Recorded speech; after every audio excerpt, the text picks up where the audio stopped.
The Adventure of Shoscombe. Old place. Sherlock Holmes had been bending for a long time over a low-power microscope. Now he straightened himself up and looked round at me in triumph. "It is glue, Watson," said he. "Unquestionably, it is glue. Have a look at these scattered objects in the field." I stooped to the eyepiece and focused for my vision. Those hairs are threads from a tweed coat. The irregular grey masses are dust. There are epithelial scales on the left. Those brown blobs in the centre are undoubtedly glue. "Well," I said, laughing, "I am prepared to take your word for it. Does anything depend upon it, moi?" "It is a very fine demonstration," he answered. "In the St. Pancras case, you may remember that a cap was found beside the dead policeman. The accused man denies that it is his, but he is a picture frame maker who habitually handles glue. Is it one of your cases? No, my friend, Merivale of the Yard, asked me to look into the case. Since I ran down that coiner by the zinc and copper filings in the seam of his cuff, they have begun to realize the importance of the microscope."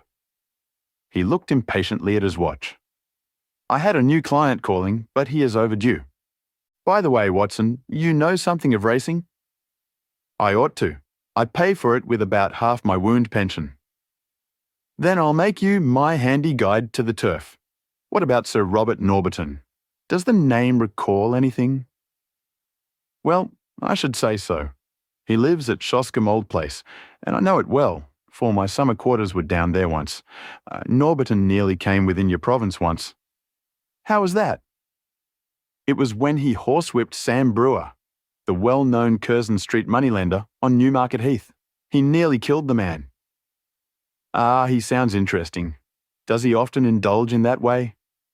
"Well, he has the name of being a dangerous man. He is about the most daredevil rider in England, second in the Grand National a few years back. He is one of those men who have overshot their true generation.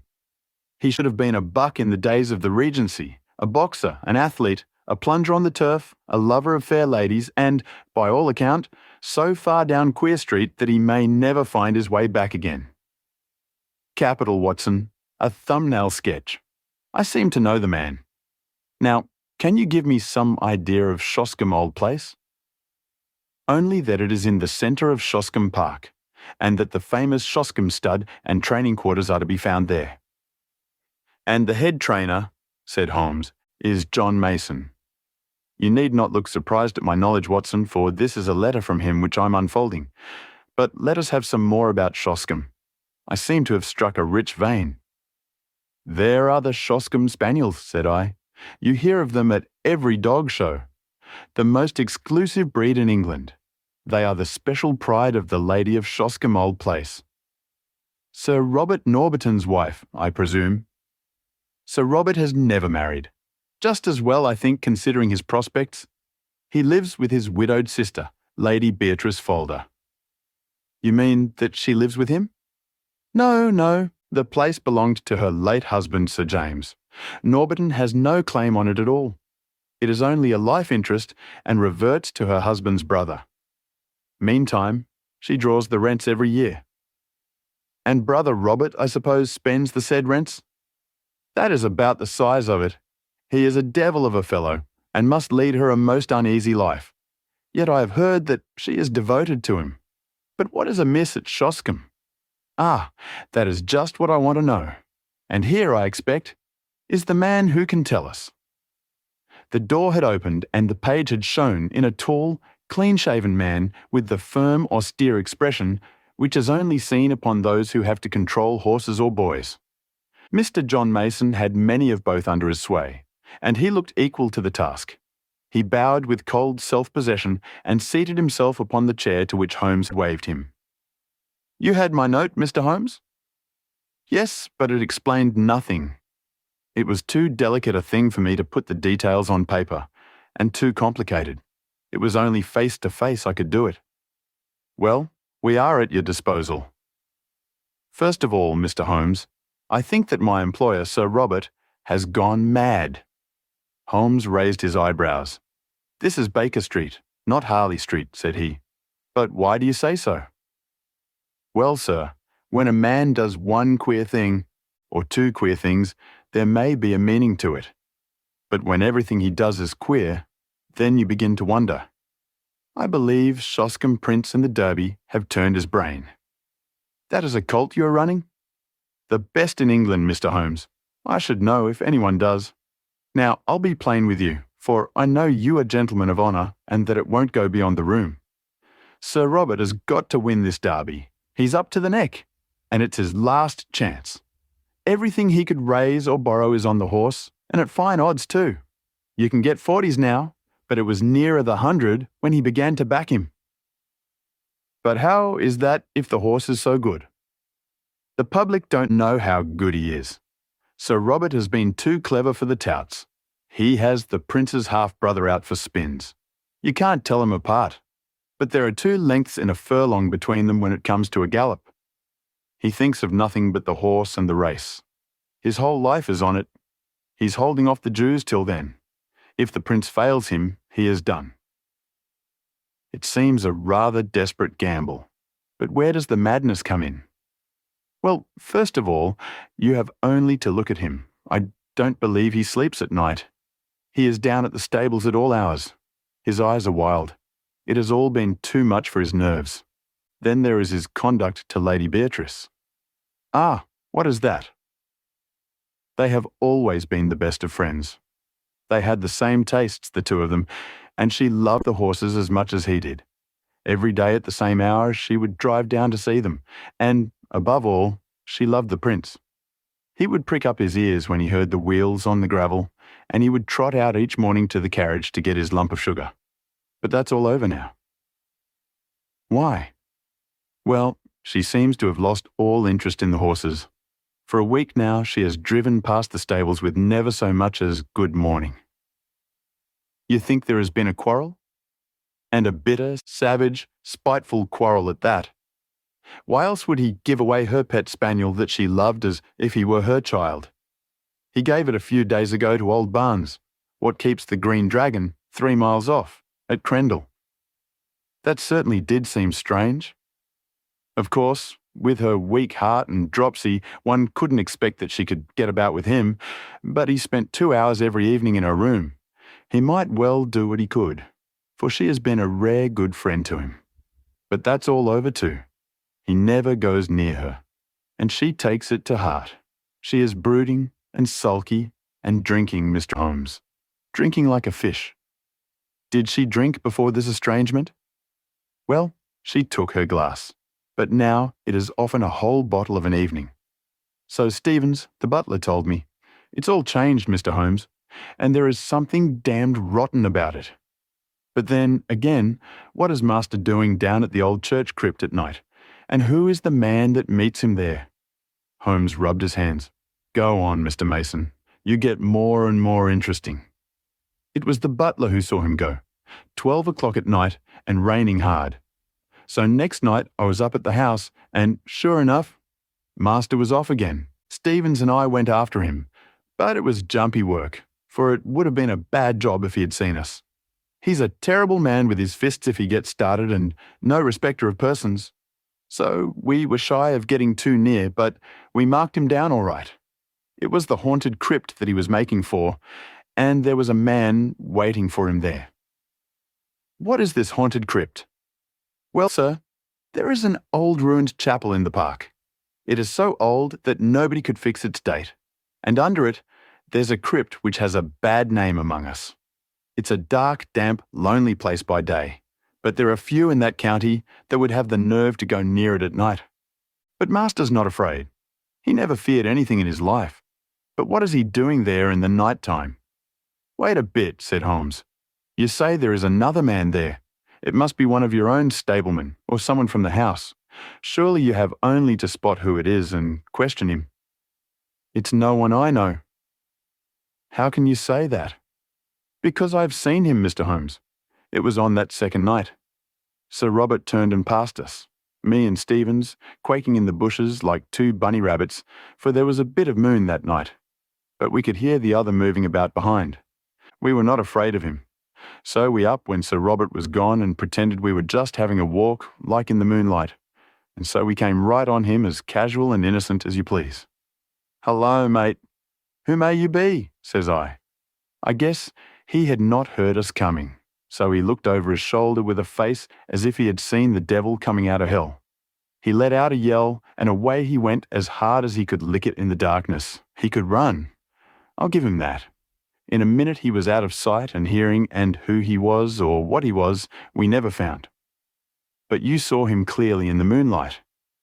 Yes, I would swear to his yellow face. A mean dog, I should say.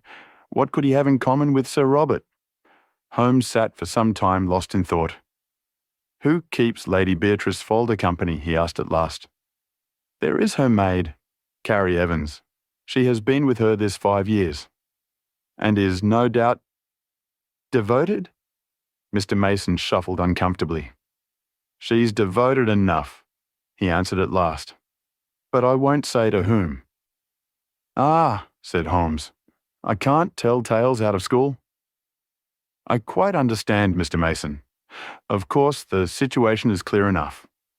From Dr. Watson's description of Sir Robert, I can realize that no woman is safe from him. Don't you think the quarrel between brother and sister may lie there?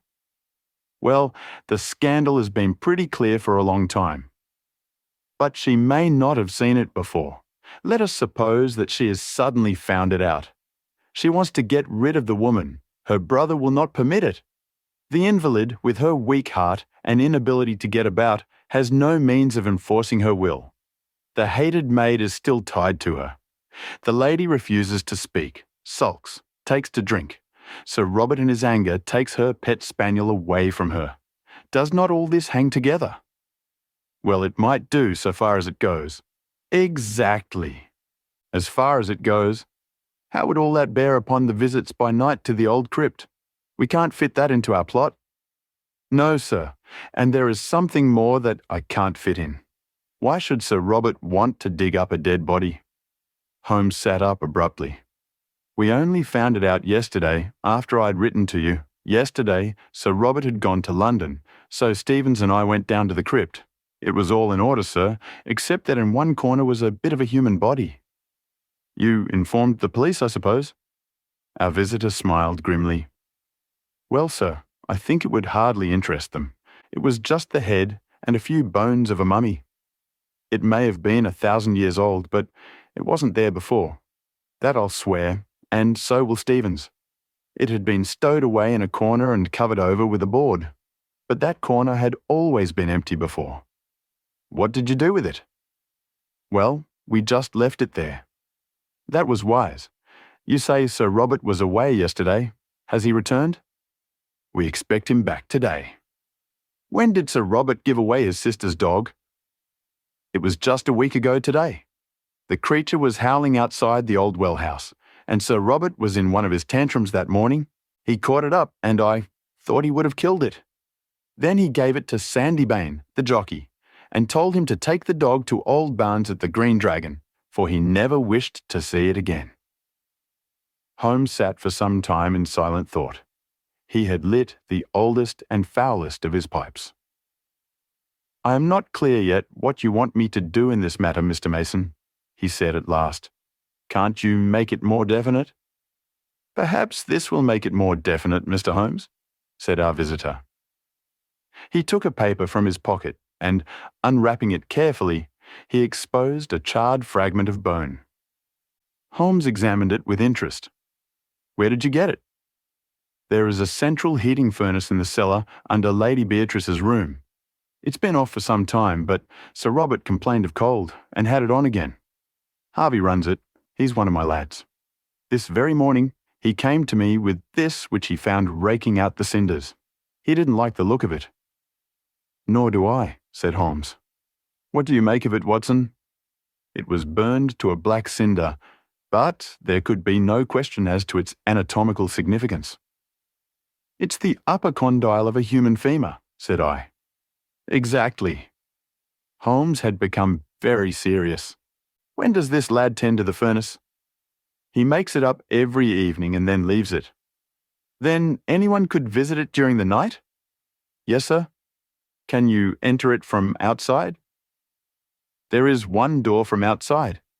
There is another which leads up by a stair to the passage in which Lady Beatrice's room is situated. These are deep waters, Mr. Mason. Deep and rather dirty. You say that Sir Robert was not at home last night? No, sir. Then, whoever was burning bones, it was not he. That's true, sir. What is the name of that inn you spoke of? The Green Dragon. Is there good fishing in that part of Berkshire? The honest trainer showed very clearly upon his face that he was convinced that yet another lunatic had come into his harassed life. Well, sir, I've heard there are trout in the mill stream and pike in the Hall Lake. That's good enough. Watson and I are famous fishermen, are we not, Watson? You may address us in future at the Green Dragon. We should reach it tonight. I need not say that we don't want to see you, Mr. Mason, but a note will reach us, and no doubt I could find you if I want you. When we have gone a little farther into the matter, I will let you have a considered opinion. Thus it was that on a bright May evening, Holmes and I found ourselves alone in a first-class carriage and bound for the little halt-on-demand station of Shoscombe. The rack above us was covered with a formidable litter of rods, reels, and baskets. On reaching our destination, a short drive took us to an old-fashioned tavern, where a sporting host, Josiah Barnes, entered eagerly into our plans for the extirpation of the fish of the neighbourhood. "What about the Hall Lake, and the chance of a pike?" said Holmes. The face of the innkeeper clouded. "That wouldn't do, sir. You might chance to find yourself in the lake before you were through." "How's that, then?" "It's Sir Robert, sir. He's terrible jealous of touts. If you two strangers were as near his training quarters as that, he'd be after you as sure as fate. He ain't taking no chances, Sir Robert ain't.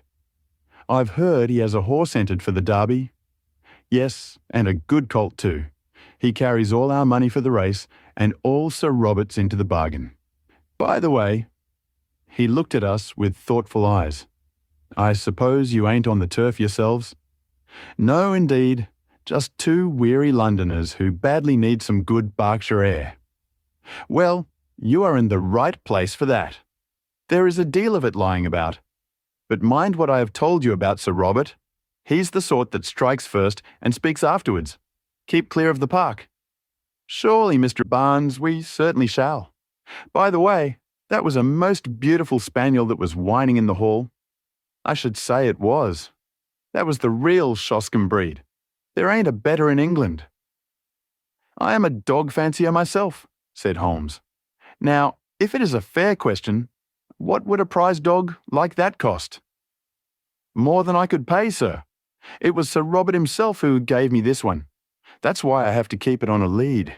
It would be off to the hall in a jiffy if I gave it its head." "We are getting some cards in our hand, Watson," said Holmes when the landlord had left us. "It's not an easy one to play, but we may see our way in a day or two. By the way, Sir Robert is still in London, I hear. We might perhaps enter the sacred domain tonight without fear of bodily assault. There are 1 or 2 points on which I should like reassurance." "Have you any theory, Holmes?" "Only this, Watson, that something happened a week or so ago which has cut deep into the life of the Shoscombe household. What is that something? We can only guess at it from its effects. They seem to be of a curiously mixed character. But that should surely help us. It is only the colourless, uneventful case which is hopeless. Let us consider our data. The brother no longer visits the beloved invalid sister. He gives away her favourite dog. Her dog, Watson. Does that suggest nothing to you? Nothing but the brother's spite. Well, it might be so. Or, well, there is an alternative. Now to continue our review of the situation from the time that the quarrel, if there is a quarrel, began. The lady keeps her room, alters her habits, is not seen save when she drives out with her maid, refuses to stop at the stables to greet her favourite horse, and apparently takes to drink. That covers the case, does it not? Save for the business in the crypt. That is another line of thought. There are 2, and I beg you will not tangle them. Line A, which concerns Lady Beatrice, has a vaguely sinister flavour, has it not? I can make nothing of it. Well now, let us take up line B, which concerns Sir Robert. He is mad keen upon winning the derby. He is in the hands of the Jews, and may at any moment be sold up and his racing stables seized by his creditors. He is a daring and desperate man. He derives his income from his sister. His sister's maid is his willing tool. So far, we seem to be on fairly safe ground, do we not? But the crypt? Ah, yes, the crypt. Let us suppose, Watson, it is merely a scandalous supposition, a hypothesis put forward for argument's sake, that Sir Robert has done away with his sister. My dear Holmes, it is out of the question. Very possibly, Watson. Sir Robert is a man of an honourable stock, but you do occasionally find a carrion crow among the eagles. Let us for a moment argue upon this supposition. He could not fly the country until he had realised his fortune, and that fortune could only be realised by bringing off this coup with Shoscombe Prince. Therefore, he has still to stand his ground. To do this, he would have to dispose of the body of his victim, and he would also have to find a substitute who would impersonate her. With the maid as his confidant, that would not be impossible.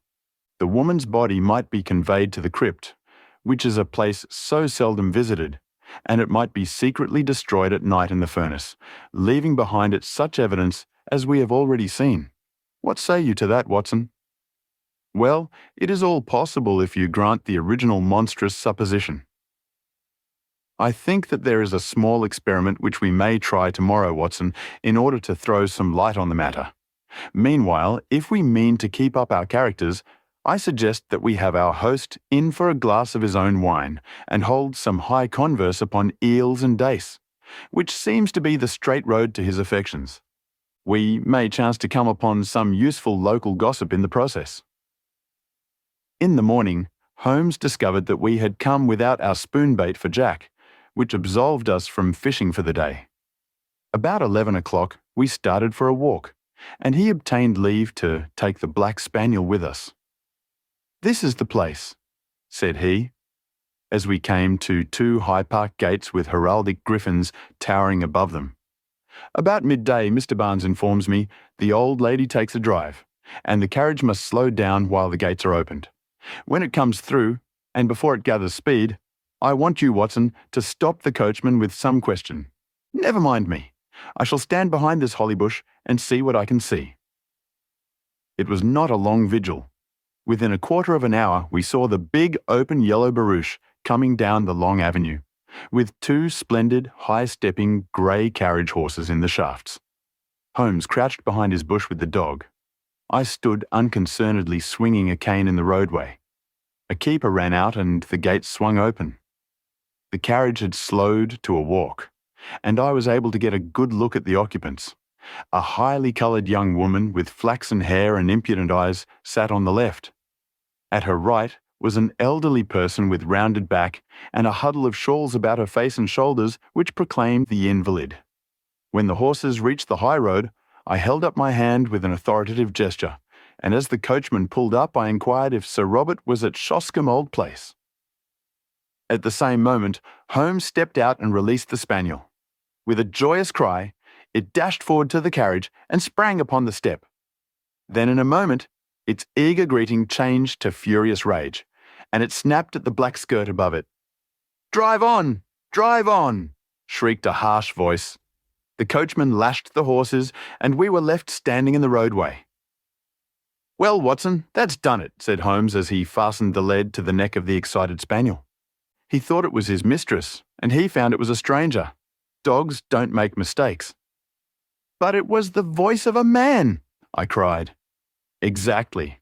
We have added one card to our hand, Watson, but it needs careful playing, all the same." My companion seemed to have no further plans for the day, and we did actually use our fishing tackle in the mill stream, with the result that we had a dish of trout for our supper. It was only after that meal that Holmes showed signs of renewed activity.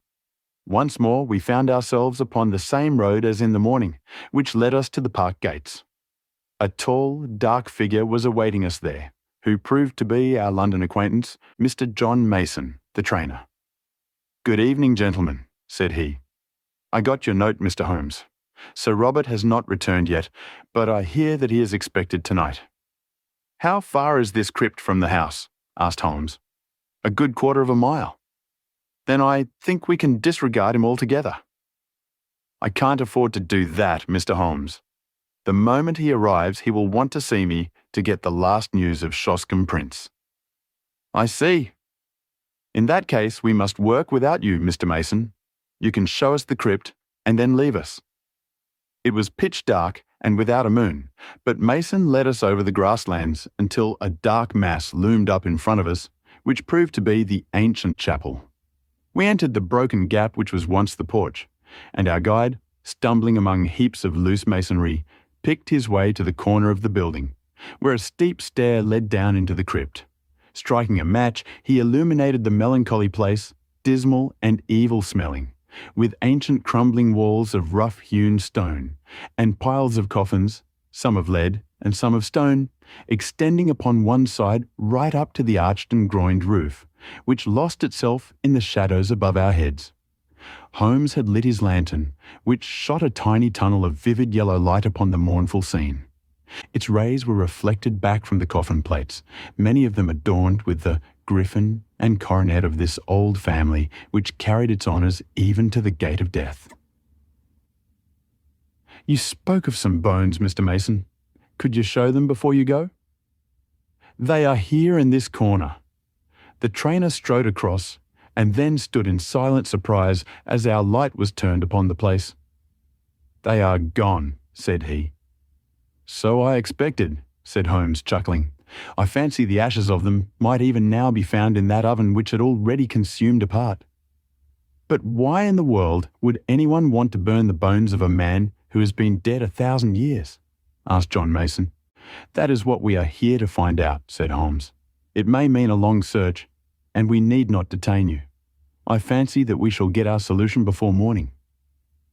When John Mason had left us, Holmes set to work making a very careful examination of the graves, ranging from a very ancient one, which appeared to be Saxon in the centre, through a long line of Norman Hugos and Odos, until we reached the Sir William and Sir Dennis Folder of the 18th century.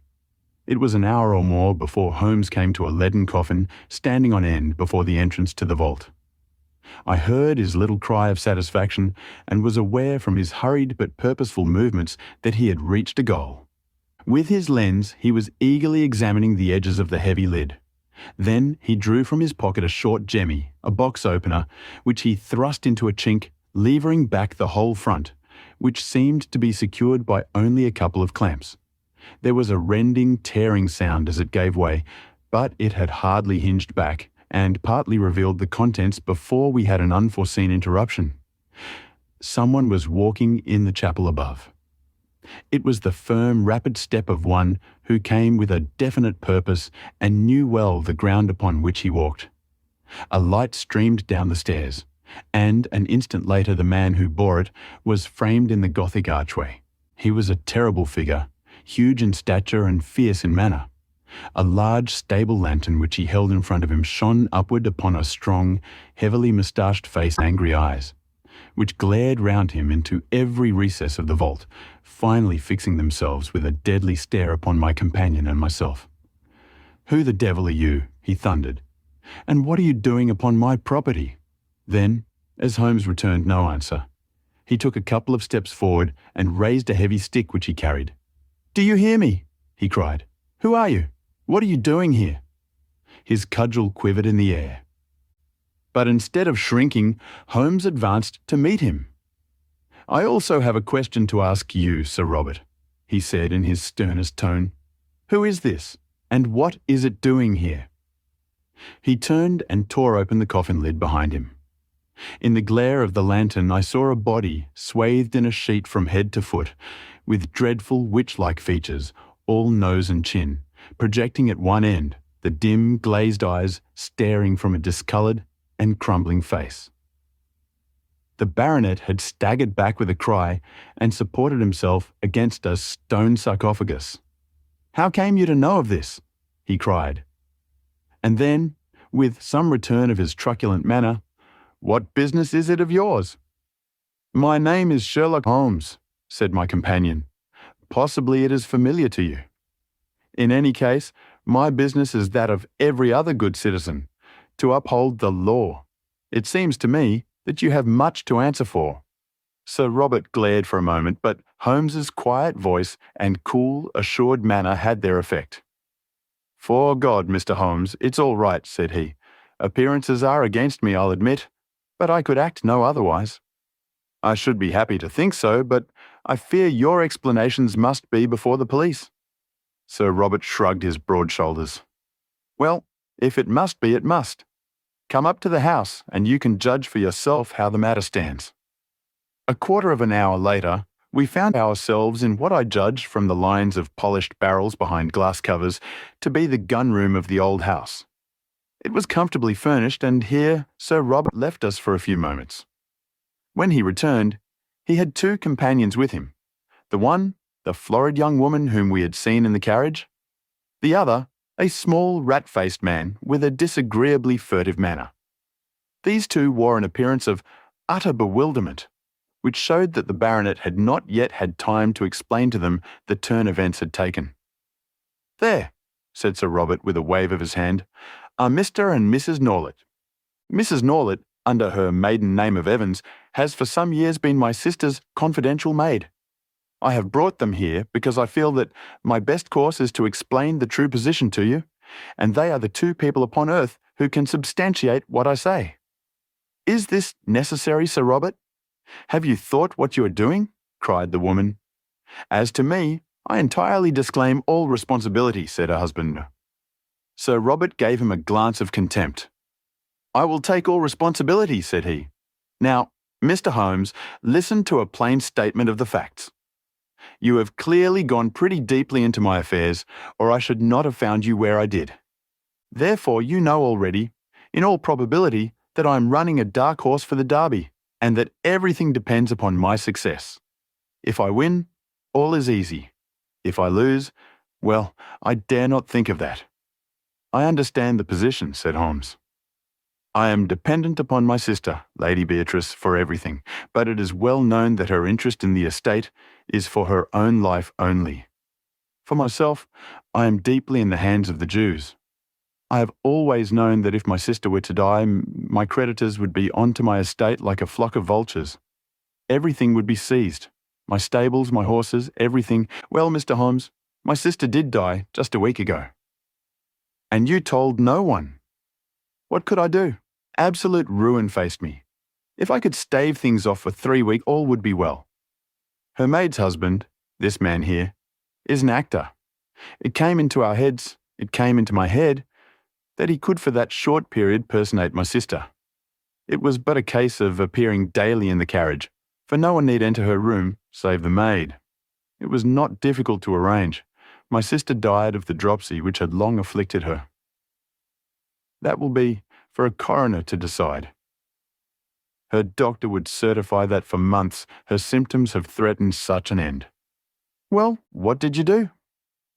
"The body could not remain there. On the first night, Norlett and I carried it out to the old well house, which is now never used. We were followed, however, by her pet spaniel, which yapped continually at the door, so I felt some safer place was needed. I got rid of the spaniel and we carried the body to the crypt of the church. There was no indignity or irreverence, Mr. Holmes. I do not feel that I have wronged the dead." "Your conduct seems to me inexcusable, Sir Robert." The baronet shook his head impatiently. "It is easy to preach," said he. "Perhaps you would have felt differently if you had been in my position. One cannot see all one's hopes and all one's plans shattered at the last moment and make no effort to save them. It seemed to me that it would be no unworthy resting place if we put her for the time in one of the coffins of her husband's ancestors lying in what is still consecrated ground. We opened such a coffin, removed the contents, and placed her as you have seen her. As to the old relics which we took out, we could not leave them on the floor of the crypt. Norlett and I removed them, and he descended at night and burned them in the central furnace. There is my story, Mr. Holmes, though how you forced my hand so that I have to tell it is more than I can say." Holmes sat for some time lost in thought. "There is one flaw in your narrative, Sir Robert," he said at last. "Your bet's on the race, and therefore your hopes for the future would hold good even if your creditors seized your estate. The horse would be a part of the estate. What do they care for my bets? As likely as not, they would not run him at all. My chief creditor is, unhappily, my most bitter enemy, a rascally fellow Sam Brewer, whom I was once compelled to horsewhip on Newmarket Heath. Do you suppose that he would try to save me? Well, Sir Robert, said Holmes, rising, this matter must of course be referred to the police. It was my duty to bring the facts to light, and there I must leave it. As to the morality or decency of your conduct, it is not for me to express an opinion. It is nearly midnight, Watson, and I think we may make our way back to our humble abode. It is generally known now that this singular episode ended upon a happier note than Sir Robert's actions deserved. Shoscombe Prince did win the Derby. The sporting owner did net £80,000 in bets, and the creditors did hold their hand until the race was over, when they were paid in full, and enough was left to re-establish Sir Robert in a fair position in life. Both police and coroner took a lenient view of the transaction, and beyond a mild censure for the delay in registering the lady's decease, the lucky owner got away scatheless from this strange incident in a career which has now outlived its shadows and promises to end in an honoured old age.